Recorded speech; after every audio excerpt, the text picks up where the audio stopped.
लेकर भगवान का पूजन करें, अपने बंधु बांधवों से मिलकर भगवान का पूजन करें।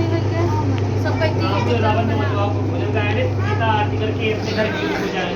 देवाखंडे श्री सत्यनारायण व्रतायाम भगवंताय संपूर्णः। बोलिए श्री सत्यनारायण भगवान की जय।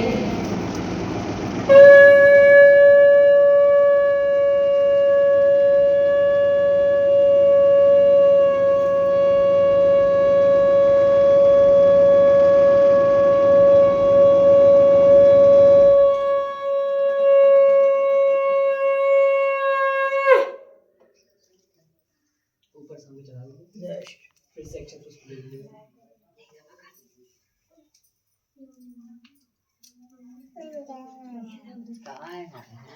सूर्य ने कहा, हे सूर्य, जिसने पहले समय में इसे को किया उसका इतिहास करता हूं, ध्यान से सुनिए।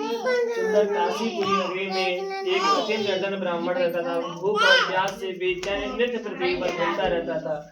ब्राह्मण से प्रेम करने वाला था। एक दिन विष्णु भगवान ब्राह्मण का रूप धारण कर उसके पास आए और बोले, हे ब्राह्मण देवता, आप नित्य पृथ्वी पर क्यों घूमते थे? ब्राह्मण ने कहा, मैं निर्धन ब्राह्मण हूँ, भिक्षा के लिए पृथ्वी पर घूमता हूँ। हे भगवान, यदि आप इसका कोई उपाय जानते हैं तो कृपया कर बताएं। तभी ब्राह्मण ने कहा, सभी मनोकामनाओं को पूर्ण कराने वाला, धन दान को बढ़ाने वाला, महान शक्तिमान श्री सत्यनारायण भगवान का व्रत का उपाय बताया। तभी वह ब्राह्मण देवता बहुत ही प्रसन्न हुआ और वह अपने घर को चला गया। और उसे रात में निद्रा ने सवेरे उठकर श्री सत्यनारायण भगवान का व्रत का संकल्प करके भिक्षा के लिए चला गया। उसी दिन उसे भिक्षा में बहुत सा धन मिला, जिससे वह प्रसन्नता के साथ दाम लेकर आता है। भक्ति भाव के साथ अपने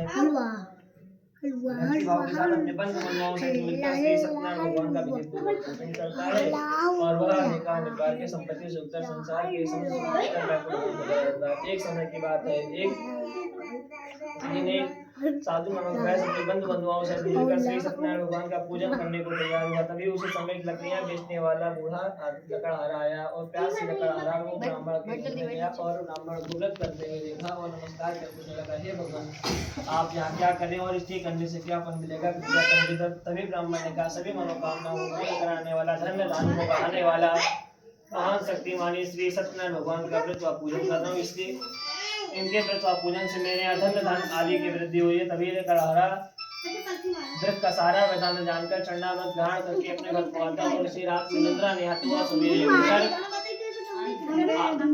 उठकर और श्री सत्यनारायण भगवान के व्रत का संकल्प करके भिक्षा मांगने चला जाता। उसी दिन उसे भिक्षा में बहुत सा धन मिला। वह अपने बंधु बांधवों बहुत से दिनों काम प्रसन्नता के साथ लेकर अपने घर आता, अपने बंधु बांधवों से मिलकर श्री सत्यनारायण भगवान का विधि पूर्वक पूजन करता है।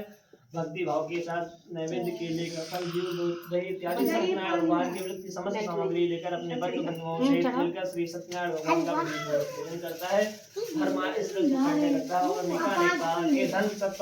धन पुत्र संपत्तियों से होकर संसार के समस्त भोकर बैकुंठ धाम को चला जाता। देवाखंडे श्री सत्यनारायण व्रत अध्याय संपूर्ण। बोलिए श्री सत्यनारायण भगवान की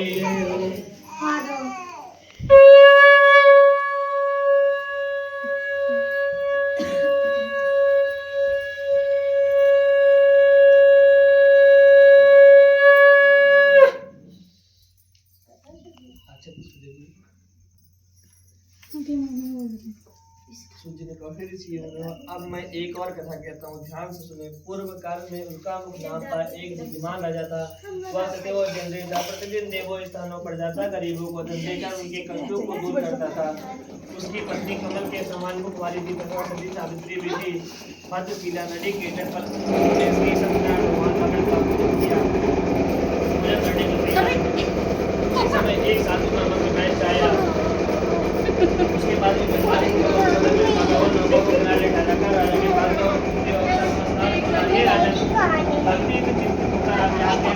करने से क्या फल मिलेगा? तभी राजा कहता, मैं अपने बंधु बांधवों से मिलकर महान शक्तिमानी श्री सत्यनारायण भगवान का व्रत व पूजन कर रहा हूँ। तभी राजा से व्रत का सारा विधान जानकर साधु और चरणामृत लेकर अपने घर को और अपनी पत्नी को संतान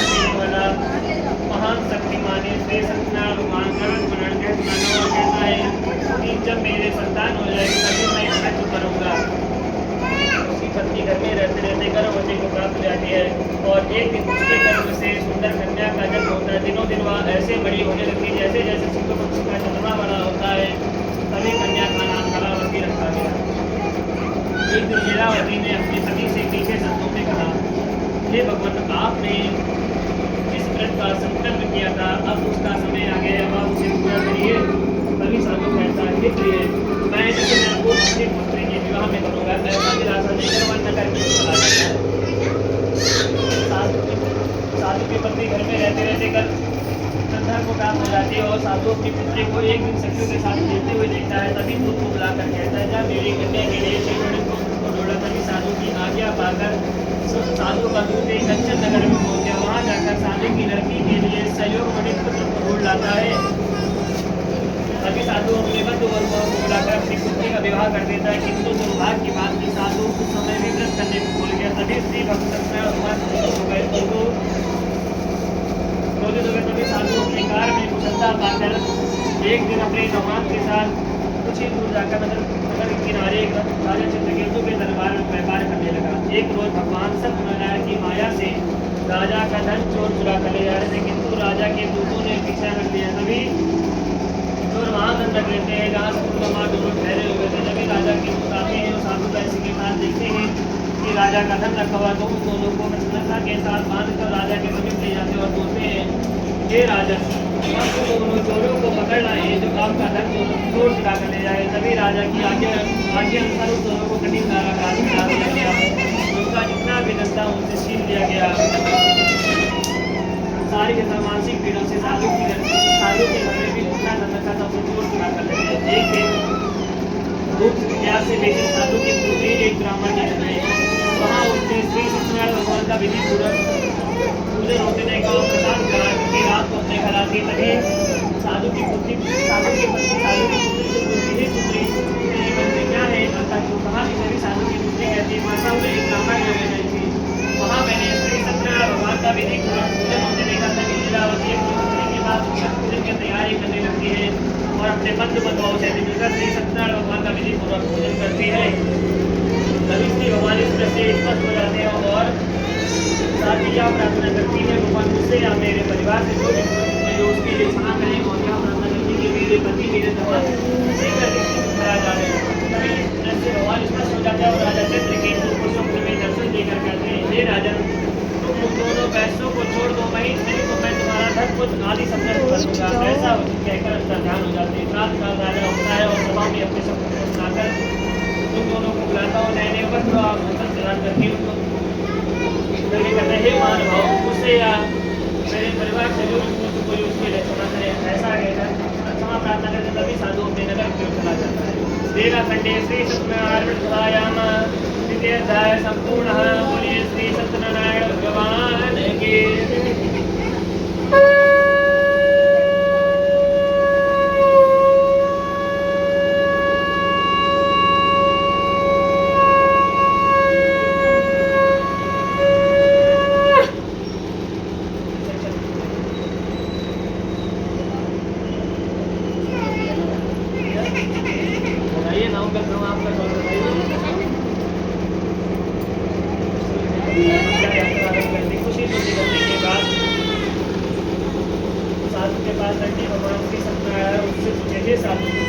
तेरी नौका में क्या है? अभिमान बड़ी साधु बोला, मेरी नौका में तो बेल और पत्ते हैं।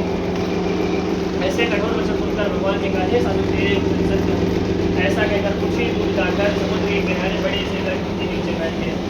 साधु ने पूजा अर्चन करके अपनी नौका को पानी से ऊंची उठते हुए तब साधु कहता, साधु देखता और नौका के पास आता है तो नौका में बेल और पत्ते बल में देखता है तो मूर्छित होकर जमीन पर गिर जाता है। जब मूर्छित होते ही साधु का भगवान बोलता है, आप लोग क्या करें, या डंडी का श्राप है, अतः हमें उसकी शरण में चलना चाहिए, तभी हमारी मनोकामना पूर्ण होगी।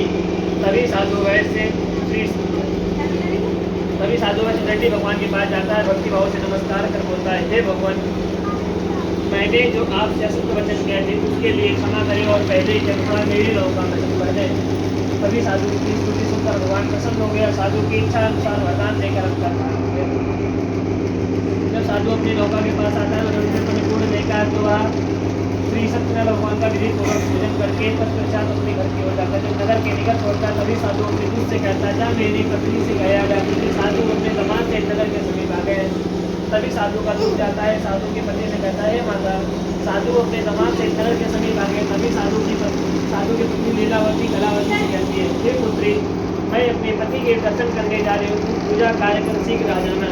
तभी माता के ऐसे वचन सुनकर कलावती भगवान के पूजन करने और प्रसाद का त्याग करके अपने पति के दर्शन करने जाती। तभी साधु अपने दमाद से साधु को श्री सत्यनारायण भगवान पानी मंगवा दिए। तभी साधु बोलता है, ये भगवान मुझसे या मेरे परिवार से जो भी भूल चूक हुई हो उसके लिए क्षमा करे। तभी आकाशवाणी होती है, हे साधु, तेरी कन्या मेरा प्रसाद त्याग कर आई है, अतः वह प्रसाद ग्रहण करके उसके बाद आती है कि दर्शन करके सब कुछ पहले के जैसा हो जाएगा। तभी साधु की पुत्री जाती है घर और प्रसाद ग्रहण करके फिर अपने पति और पिता के दर्शन करने के पश्चात साधु अपने बंधु बंधुओं से मिलकर श्री सत्यनारायण भगवान का विधि पूर्वक पूजन करता है और संसार के समस्त होकर वैकुंठ धाम को चला जाता है। देवा खंडे श्री सत्यनारायण जय संपूर्ण। बोलिए श्री सत्यनारायण भगवान के।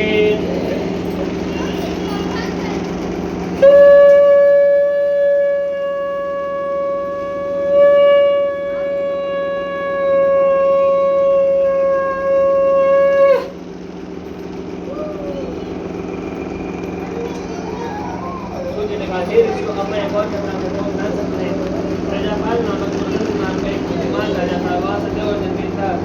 एक दिन वन में जाकर पशुओं को मारकर बड़े से वृक्ष के नीचे बैठ गया। वहाँ गांव वाले भक्ति भाव के साथ अपने बंधु बंधुओं से मिलकर श्री सत्यनारायण भगवान का पूजन कर रहे थे, परंतु राजा देखकर अभिमान में स्नान ना ही नमस्कार किया। तभी श्री जब गांव वाले राजा के पास प्रसाद लेकर आ गए, प्रसाद का त्याग करके साधु अपने नगर की ओर चला गया।